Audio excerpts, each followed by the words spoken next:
Hello, what's up guys? Nandito na naman si Mr. Bin TV. Pag-uusapan lang natin tong payag ni Vice President Sara Duterte kasi kanina hearing ng budget ng Office of the Vice President at saka Deputy Secretary.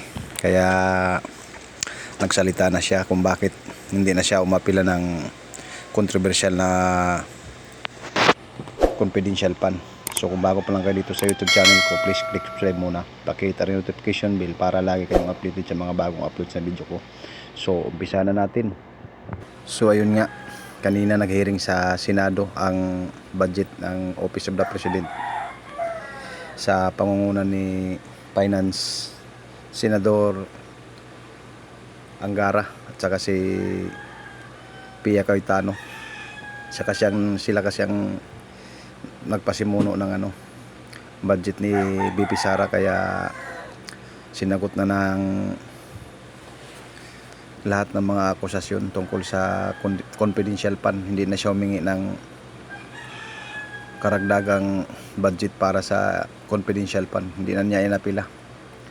So ngayon masaya na yung mga mambabatas natin, lalong lalo na dito sa Kongreso, dahil hindi na nga napagbigyan ng budget ng confidential fund ang ating Vice President at Secretary Sara Duterte. Kaya nagsalita niya na hindi na siya mag-aapila pa sa Senado, kaya sa taong 2024 wala siyang confidential fund sa Office of the Vice President at saka sa Department of Education, kasi humingi siya ng budget sana ng confidential fund sa Office of the Vice President ng 500 million at saka sa Department of Education 150 million sana ang hinihingi niya noon.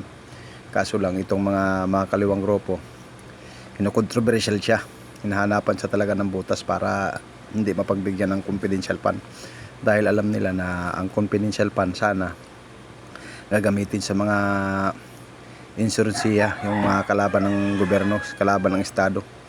Halimbawa mga CPP, NPA, doon sana gagamitin ni BP Sara kasi talamak yung mga recruitment sa eskwelahan.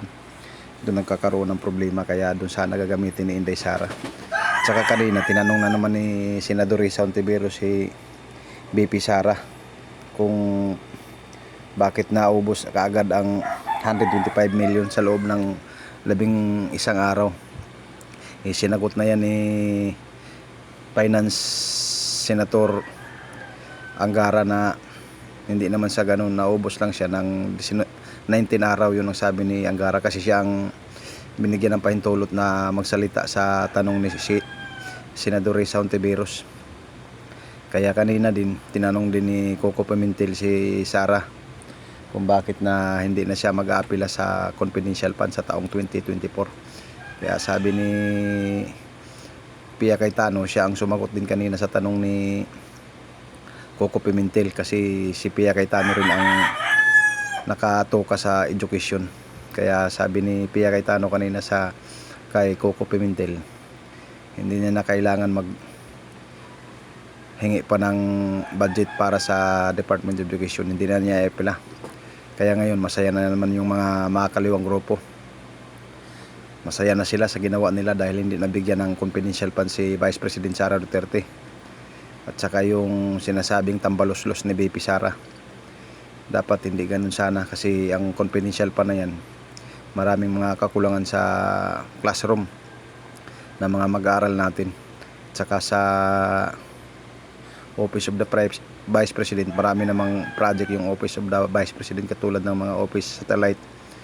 So hanggang dito na lang ang topic natin. Maraming salamat po.